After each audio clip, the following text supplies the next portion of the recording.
Hello, I'm Mark Lamarr, and it's time to leave the 20th century. Should announce that despite their 40 years of friendship, he's always thought of Hank Marvin as a gobshite nonce. Audiences were stunned. He doesn't normally do a monologue in the middle of Living Doll. Colonel Gaddafi showed his lighter side when, on a rare fishing excursion, he reeled in an 8-pound bream after a 2-hour struggle. Well done, mate. Madcap, don't care what he says, off-kilter, topsy-turvy radio crackpot, Chris out to lunch bonkers, one banana short of a bunch, Evan said this week. Why aren't food manufacturers more honest? You don't actually get coal in coleslaw. There's actually no ham in hamburger, and I won't even mention what we should have in cockaliki soup. Tallest woman in the world got married on Saturday. This only caused the commotion this week by appearing at a premiere in her drawers. This picture's been seen everywhere, I'm sure you've all seen it, but what everyone's failed to notice was a little tattoo of Hank Hill on her thigh. That seems like an odd choice for a night out. But more importantly this week, I've been wondering, where exactly do I stand in line to the throne? Because in America, anyone can become head of state. But it doesn't matter how hard I work, how much money I make, I can never become head of state. I can never become king. Unless I murder my way to the top. Which, of course, I'm prepared to do. Of course I am, because I have a dream. I've got plans for this country. If I'm king, I'll put on the best command performance you've ever seen. Picture the scene. London Palladium, chilly November evening, a waft of celebrity blowing through the foyer like a celebrity waft, I suppose. And the curtain opens, I'm sat in the royal box, ermined up to the knackers. Sat next to me, my queen, Billy. Because we want to, you know her. There's a reverential hush, the lights change, curtain up. Out steps Brian Connolly, a roguish wink up to the royal box and straight into a medley from Jolson. Then Roland Rat and Roland Keating come on and do a duet of Wherever I Lay My Hat. But, no, this is great. Instead of saying hat, they say rat. How do I think it up? After that, the evening's just a blur of spectacular entertainment. Les Dennis is doing his Mavis Riley. Who should step on the stage? The real Mavis Riley! I wasn't expecting that. Jim Davidson and those brave lads from For Paris sing Gilbert and Sullivan's I Am the Very Model of a Modern Major General, and halfway through, Gilbert O'Sullivan walks on, and they all stop and they go, "Not you, Gilbert!" I have to explain to Billy, obviously. Keith Harris and Orville do a mildly blue routine with the German blood sausage. You can, I can't, you can, I can't. Yes. Billy has to explain to me. Paul Daniels makes Debbie McGee disappear, gets the hiccups during the magic words, and she comes back as Bella Emberg, rocking in the aisles. And at that point, Russ Abbott, in the guise of Cooperman, flies across the stage, not even mentioned, just a throwaway. The Palladium erupts at this point. No sooner has this cavalcade of top-drawer entertainment started, but in the wink of an eye, only 7 hours later, finale time. The entire cast take to the stage, along with the kids from the Sylvia Young Theatre School, the White Helmet motorbike display teams, Cobbs, chess wizard Gary Kasparov, that fat girl from Emmerdale Farm. That cat's funny, you know, Cliff Lazarenko, everyone who's ever been sick at a fair, and Courtney Love. They're all on stage together to sing a tribute to Queen Billy, including both hits. And just when we thought we couldn't laugh anymore, right at the end of Honey to the Bee, down flies Cooperman, and before he could open his mouth, the curtain's shut. What a night. So anyway, whatever. That is why I should be king. So, what I've got to do is work out how many people I actually have to kill to bring this dream to life. Macbeth, one of the characters from the play Macbeth, only had to kill 2 people to become King of Scotland. Whereas I suspect if I'm ever going to be a monarch, I'm going to have to get biblical on their nasty ass. So let's see how many people are in the way of the throne to me. How many people do I have to bump off? At the top there we've got the Queen, obviously, Prince Charles, Wills and Harry, lottery winners. The most important people in this country are all there. Then we go down the scale a little bit and we come to sort of gentry. Tara Palmer Tompkinson, Zoe Ball, the gentry of Europe, posh people who sound posh, Hugh Grant, Stephen Fry, Hyacinth Bouquet off Keeping Up Appearances. Moving on, then the big sportsmen, Tim Henman, Jeremy Bates. I should have looked at this earlier, he's obviously dead. Let's leave that. So anyway, then it goes to sort of rich foreigners, with Al Fayed, Rupert Murdoch.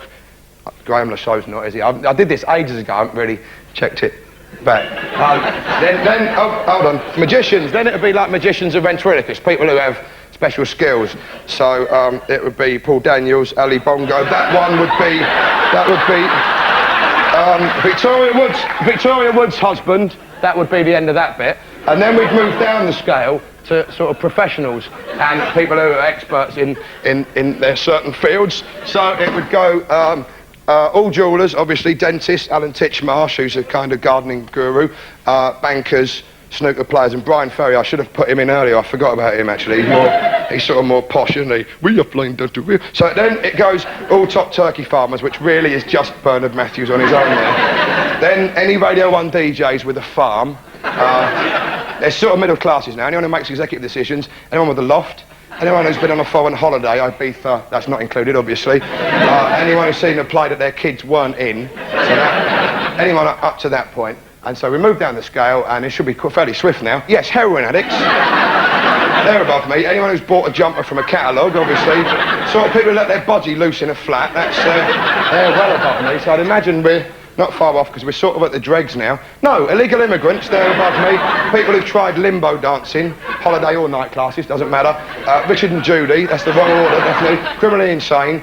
Fergie, they're all above me. Can't be too far now. And, oh, there we go. I'm in between John McCrurick and Fred Dibner. So we've got our own little category. And then below me, doesn't really matter, there'll be millions of people below me. Oh, there's that fat guy up over there farming. The one who goes, oh, here's some fun, putting up tents. And that's it, foreigners and the dead. They're the other people that are below me. So, not looking good, is it? Really not looking good. Chances are, I'm afraid to say, my dream performance ain't going to happen without some kind of Scarface-style massacre. But hold on a minute. Haven't the last Tory Prime Minister and the current Labour Prime Minister both promised me a classless society where if I work hard and set myself a goal, doesn't matter what my background is, I'll be judged only on merit? Of course, when John Major and Tony Blair made their respective speeches, the nation didn't stop in its tracks. Trafalgar Square wasn't stuffed full of the unemployed playing chess with aristocrats, with Helena Bonham Carter leading a parade of chimney sweeps through the streets of London singing food, glorious food. That didn't happen, because no one really fell for it, obviously. Mainly because it was prime ministers that said we live in a classless society. And I think when they said we, they meant their immediate families. Of course, our society is absolutely defined by our class system. But it's not the worst in the world, obviously. When I was a kid, I learned about the Indian caste system, where the lowest caste are the untouchables. They're literally untouchable. But apparently it serves them right, because in a previous life they're a bunch of wankers. Anyway, legally, they aren't even allowed to marry someone in a higher caste. And it sounds like a terrible system, until you remember that rich ladies don't really want to marry tramps. It's not the law that's stopping this interaction. Historically, rich ladies have never been attracted by the smell of piss. So we haven't got the world's worst class system, but we have got one that doesn't make any sense at all. Logically, the upper class should be made up of those in society that achieve, whether intellectually or financially or both. The Eskimos have got the best system. If you're an Eskimo, and you're the warmest Eskimo, you're King Eskimo. King Roasty Toasty in a tundra, it makes sense. I'm fully in favour of rewards. To me, it's fitting that Bob Geldof's got a knighthood. He fully deserves it. And if anyone's going to be a commander of the British Empire, I'm glad it's Lenny Henry. Who knows how handy Theophilus T. Wildebeest and Trevor McDonagh might be in easing international tension. But while generally I'm sure we all accept that the people in the honours list, they're the people that make Britain a better place to live, none of them will ever be considered upper class. And of course that's not right. Don't get me wrong, I wouldn't want to be part of the upper class as it stands now. But doesn't everyone want the chance to be in the top stream? I was in the upper band at school, it felt great. I always used AAA minicabs. I listened to Golden Oldies, I eat Special K. I wouldn't eat ordinary K. But I will never be upper class, because I'm given to understand they're much better than me. They have breeding, they understand nuances and etiquette. They have an innate appreciation of what is right, which I accept. Without the upper classes, I'd be drinking red wine with cornflakes or something. I wouldn't know what to do with a soup spoon. If I saw soup, I'd just dunk my elbow in and try and lick off the lumpy bits as it went down my arm. My trousers would be on backwards and I'd be trying to sleep with a sombrero on my head, so thank God for them. But it's not just the breeding, it's not just that. It doesn't matter what they say or do. They can't disgrace themselves. If I get drunk and throw a bench in a duck pond, I'm a drunken arsehole, fair play. But if you're from Eton or Harrow, you can throw up on a traffic warden and it's just charming. Smash up a gymnasium, you're merely boisterous. The class system isn't solely down to the upper classes, they're just the obvious winners. But for some reason, the other classes strengthen a system which was designed in medieval Britain to keep them in their place. 800 years ago, it made sense that the 25 people in the country that could read ran the joint. But today, there's no reason for the rest of us to accept an inferior position. The working and middle classes have become proud of all the elements in their lives they should be angry about, and that's shameful. I've got nothing against the working class, but working class pride is a false notion. Working class pride is, I've never had nothing, I've got nothing, I'll never have nothing. And I'm proud of that. Well, didn't they do well? Same with middle class pride. Middle class pride is, I've got a bit, I'll never have nothing, but I won't have it all. Well, aren't you the leader of the pack? I'm not doing a Moses, Pharaoh, let my people go. I'm not doing a Karl Marx, you have nothing to lose but your chains. I'm not doing a French Revolution, let's storm the Bastille and create an egalitarian workers' paradise, because that ain't going to happen. But what I am doing is a watchdog. In the words of Anne Robinson, be awkward, complain, make a fuss.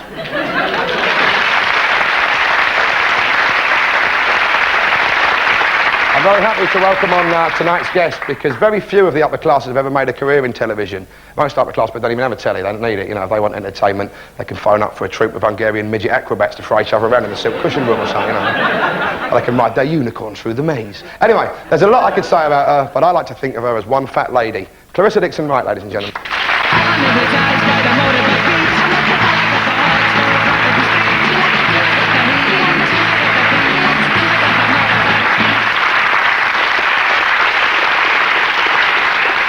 It is very unusual, isn't it, for someone from your class to work in television? Well, most people from my class managed to hang on to their money. Oh, right, that's why. You wouldn't have chosen that if you hadn't squandered away your millions. No, that's probably right. I should point out, was a foolish thing to do. I had a lot of fun doing it. But you do come from an incredibly elevated position inside, don't you? When, as a child, you were... Wasn't your grandmother, didn't she own, like, Singapore or something? She owned about half of Singapore, right. And she had 60 indoor servants, so that was quite good. And the house that my step-grandfather built for her is now the British High Commission in Singapore. So, wow.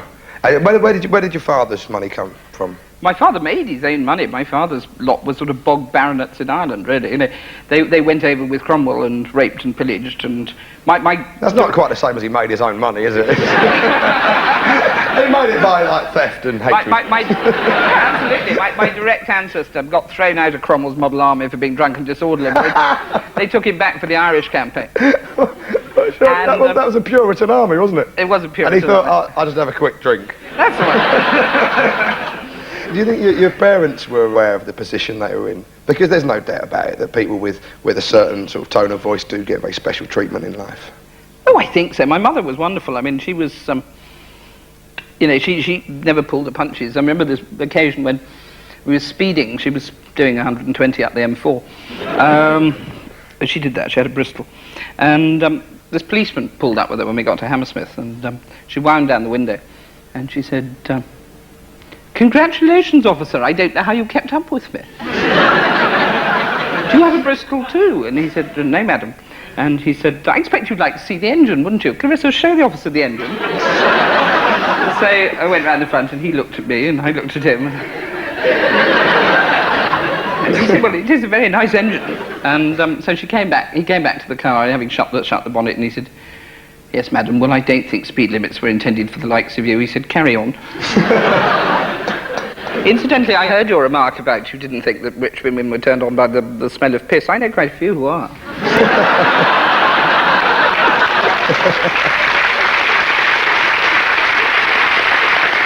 I'm not speaking personally. No, but I'm just wondering if you have any phone numbers to mind. I'll tell you later. Did you ever think at that time, this isn't right? Did you ever think along those terms? Or was it just, you know, you're a kid and you're accepting the situation? At the time, I didn't think about it. Now I think that it was made money. My father did work extremely hard for his money. He was a very well-known surgeon, and I do think that if somebody makes money, that they should be allowed to spend it. But what are the things that you think about you that, yeah, I became this because of this? I think that, I mean, it's very, very curious to me that when the sort of drink really took me away from my career as a lawyer,